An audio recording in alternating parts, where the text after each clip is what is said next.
फिर हम इसमें half tea spoon black pepper powder डालेंगे और हाफ़ टी स्पून हम इसमें सॉल्ट डालेंगे।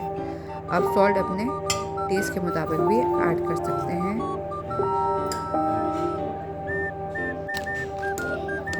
और इसमें हमने हाफ़ टी स्पून शान का चाट मसाला पाउडर डालना है, या कोई भी चाट मसाला पाउडर आप इसमें यूज़ कर सकते हैं।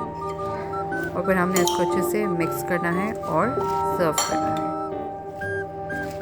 आई होप आपको ये सैलेड की वीडियो पसंद आई होगी। आप प्लीज़ ये ज़रूर ट्राई कीजिएगा और इसको बाकियों के साथ भी शेयर कीजिएगा और कमेंट में ज़रूर बताइएगा कि ये रेसिपी कैसी लगी। Thank you so much.